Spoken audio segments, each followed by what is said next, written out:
Personally, I would like to work more in the luxury space and I'd like to do more of that end. So I'd rather do less shoots and just charge a little bit more. How's it going, everybody? My name is Jonathan and I'm here joined today with Steve. Steve, tell us a little bit about yourself, where you're located and where you're kind of at with your business. So I've been doing real estate photography for about 5 years now. Started with drone stuff and then doing interiors at the same time. And a couple of years ago, tried to upgrade to HDR photography. And then still have a hard time to get into seeing through windows, like for lake properties. I'm in Maine, so we have ocean, we have nice lakes and nice, beautiful landscape. So looking at my competition around here, I see those beautiful pictures with see-through windows, and I'm like, what is going on with this? So go on YouTube, do some research, and I came across your video, and then maybe I can reach out to this guy. He can give me a couple of tips, because he said if you have any questions, but subscribe and put some question below, and I'll answer it. So here we are tonight, and I guess you can give me a few minutes of your time to help me out. Sure. I'm gonna go ahead and share my screen here. So let's see.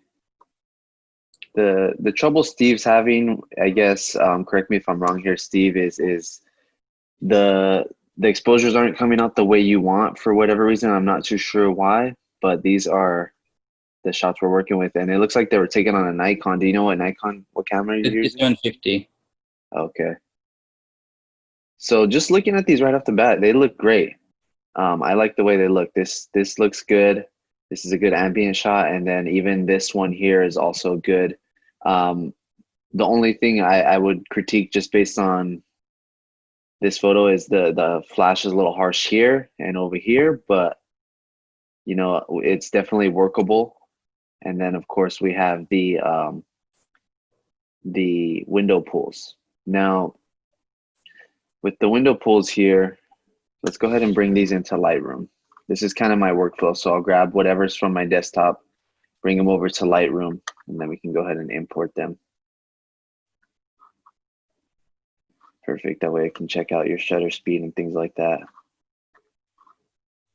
So the main thing right off the bat here is you can see in the window pools, it's hard to see through because we have some harsh reflections.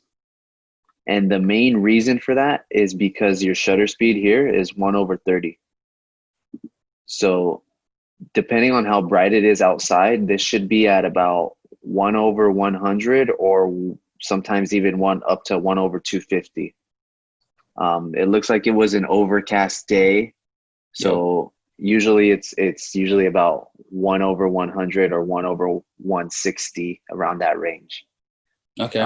So that's pretty much the reason why you're getting a lot of these reflections. And then over here, you can see the light from the inside. That's the reason for that. So you would have to bump up your shutter speed, because essentially what you're doing when you bump up your shutter speed is you're killing all of the ambient light inside, and you're only wanting to see what's outside. Let's see, let's go back over here. Even here, this is not terrible, but the same thing would apply. So I would change this to about 1/100 personally, 1/100, and then I'm not sure if your flash was at full power here, but I'd probably bump up the flash a little bit if I could, to get some of the darker spots back here.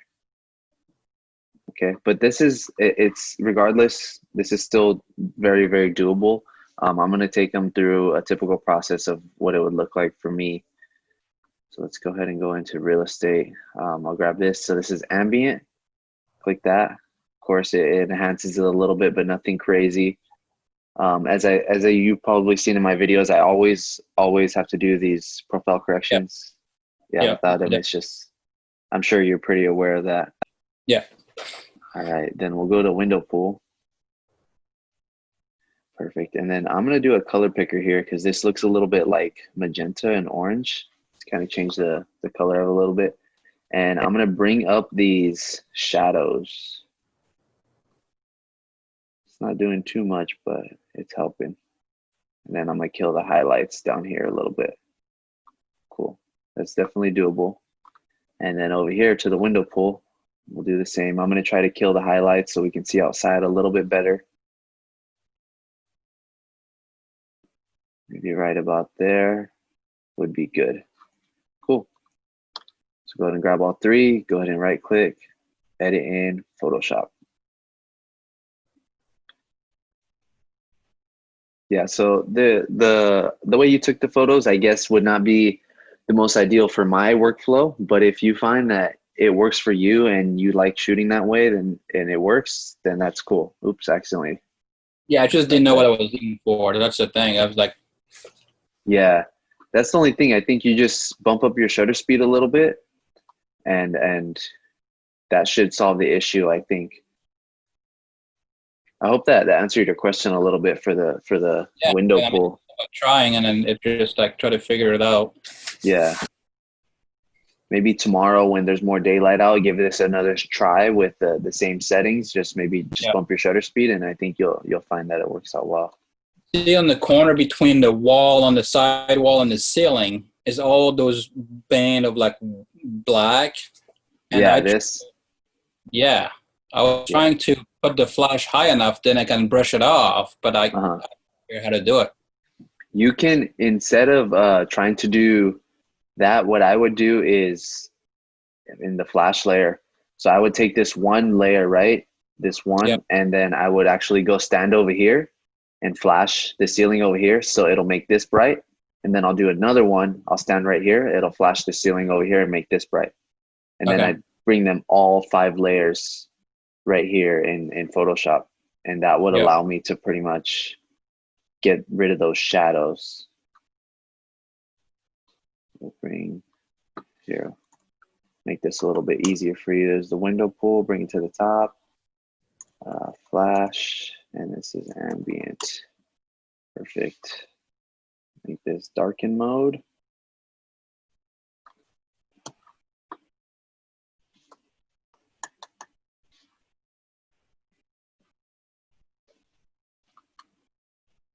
So it's still doing most of what we want it to do. It may not be, you know, the most perfect, most ideal, but I think it's definitely still pretty dang good.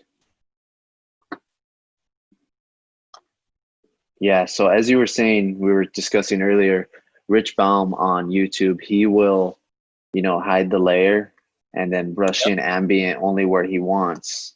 Yeah. I used to do it that way, but I found for my workflow, it's just easier for me to get rid of the layer mask and bring it down to about a 40%.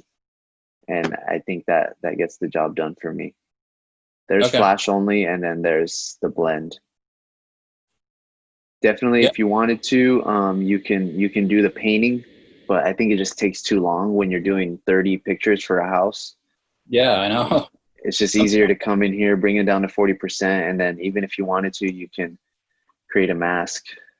And then sometimes people don't like the way the lights look. You can kind of get rid of that, or you know, wherever you please. Maybe someone back here is a little bit too harsh or whatever it is. You can kind of get rid of that. Yeah. But yeah, that's pretty much it.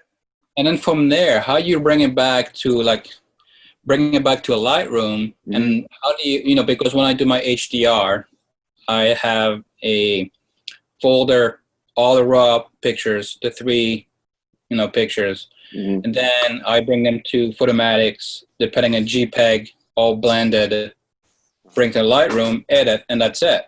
From here, I will have everything, all the raw footage mixed with the finished product, right? Yeah. So this is what I would do. Let me just show you. I'm going to go ahead and select all layers.